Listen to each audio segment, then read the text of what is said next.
Lion Cage members, Riaan, Gerrit, Lauren have introduced a new idea, and that is 10-minute max quick interview with people how I made my first $1 million. It's going to be a lot of fun. We're going to get a lot of people in the studio, some people you've heard of, some you haven't heard of, and it's going to be really fun. But it will never be longer than 10 minutes. If they're blabbing on, we'll cut at 10. So, Lion Cage, how I made my first $1 million.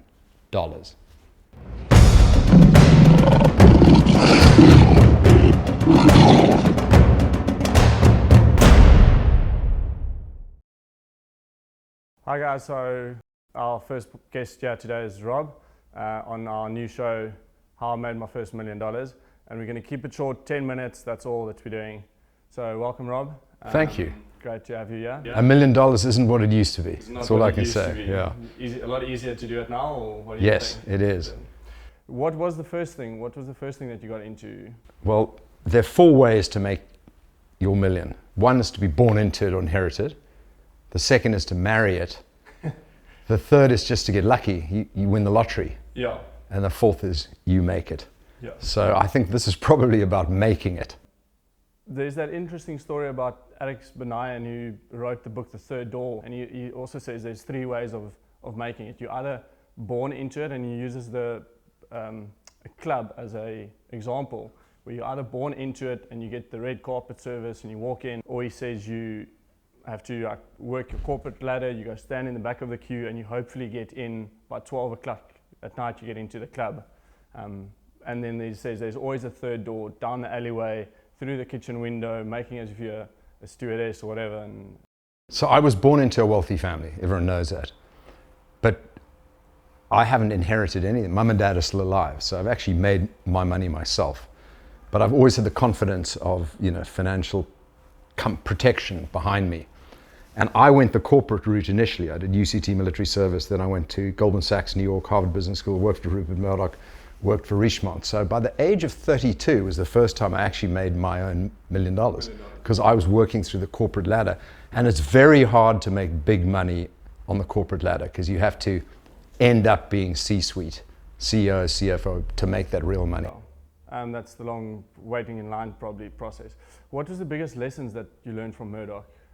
Well, I learned from Goldman Sachs, Harvard Business School, Murdoch, and Johan Rupert, enormous amount of things. It really all pulled it together. And by the time I was 32, 33, I was really ready to go out on my own. Yeah. But it's making decisions, keeping momentum, crucial. If nobody's going to make decisions, you have no momentum and you go nowhere. Yeah, I think momentum is probably one of the most important things to try and keep, because it is so hard to get it, and it's so easy to lose it as well, is the momentum. What is a pivotal moment in that time span overseas that you think really pushed you in one direction or another direction? Is there a moment like that? There were many, but when I went out and set up Sportal, which became Europe's largest, most valuable private, we didn't call it tech company, but it was a sports media internet business, front page of the Sunday Business in London, #1 internet company in Europe. I thought this is it. I mean, I've hit the ball out of the park, but we were too early. Broadband hadn't arrived. We were the pioneers. We got the arrows in our back, and the company failed. I had 240 employees. I'd raised $100 million, put a lot of money, my own money in, and it failed. Yeah.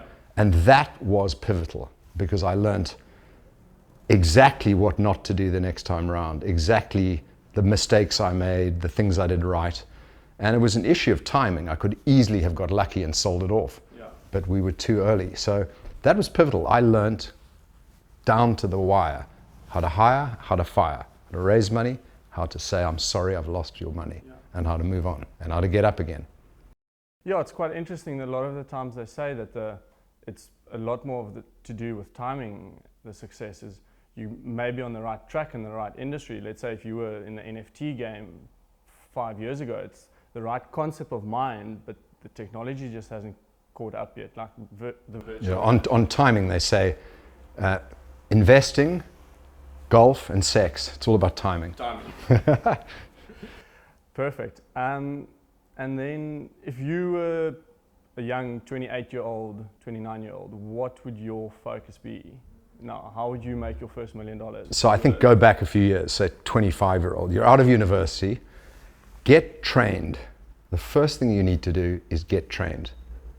Go and work for someone else, preferably a big corporation that will teach you on their dollar how to do certain things. It's highly unlikely if you go into corporate and then leave, you'll ever go back to corporate. And if you go from university into a small startup, it's very rare that you'll actually end up at a corporate. So pick one of the best corporates in the world, go work for them for a few years and get them to train you. And then you get to 28 or 29 or 30, have your eyes open for the opportunity. But learn, learn, learn. And people say to young people, do the thing you love. That's nonsense. You've got to get trained, you've got to work hard, you've got to grind your way through. At some point, you'll work out what you really love, and maybe that's the opportunity. Okay. Perfect. Rob, I think our time's almost to the end now. Last question. If you had an hour off on a Sunday afternoon, what's your go-to on a Sunday afternoon? Except private family stories, obviously. Yeah, so if it's not wife and kids and things like that, and we do a lot of sort of fun experiences, it's probably hit some golf balls, or this new sport that we've launched in South Africa, paddle tennis. Paddle. But golf is the one sport that is the antithesis to any other sport. So every other sport is about power and strength and speed, and it does depend on your opponent. Tennis, in golf, it's you and this thing here, your head. And if you hit a bad shot, that's gone. Your next most important shot is the next shot. Golf's it. But one other thing is chess. I just want to mention chess as we've got a few minutes, yeah? Somebody asked me the other day, if I could change the school curriculum, how would I change it? I said I'd add 3 new subjects. One, I'd add chess. Chess as a subject, yeah. You wouldn't need to do it for 8 years, but you would have it for 2-3 years. Chess is the antithesis to everything that people do today. Everything's fast, reaction speed, time, dive in and dive out. Chess, you're facing your opponent. The only difference is the person with the white pieces move first. That's it. And then it's computational power, strategy, tactics, and deep thought. Yeah. And that's subject number 1. Subject number 2 is economic history. To study capitalism, free market, libertarian economics, Adam Smith, Keynes, people don't do it these days. And they're starting to say socialism hasn't been tried properly. Socialism will destroy any economy you apply that to. Capitalism is the best model we've got, and you should study economic history to understand it. And the third subject is about confidence, public speaking, sales. Every good leader is a salesperson. Everyone should learn how to stand up, make public speeches, tell jokes, and that's what I'm giving to my children. No matter how young they are, say, you've got to stand up and say something at dinner tonight, anything. So they're getting confidence in doing it. Cultivating that extrovert. Cultivate confidence. Yeah, because not everyone's an extrovert. But you can still learn. Extrovert. You can still learn. You can learn being an extrovert, and it's necessary in certain points of time to take yourself out of that comfort zone and create that extrovert. But on making $1 million, okay, you kind of think to yourself, how much money do I really need in life, okay? And I have thought this through, and it's about $30 million in the bank, cash, and no debt. Okay, why? Why 30 million? To live the perfect life, you need to be able to eat at a restaurant every meal if you want to. Take a holiday at any time if you feel like it. Educate your kids to the nth degree. Have one home, your main home, that is mortgage free. And whenever you fly long distance, be on a flatbed, so at least business class. And to do that, because that's it, what more do you need? You don't need any more than that. That's a perfect life. Yeah. $30 million cash, you're there. Okay. So you don't need to make $1 billion. You don't need to kill yourself. That should be it. Perfect. Finally, my last question. What book are you reading now? And what would your first recommendation be of a book that one should read? So I just finished The Bomber Mafia, Okay, I've never heard of that. which is an extraordinary story about the Americans and the British. The British did carpet bombing of cities in the Second World War. The Americans tried to do precision bombing.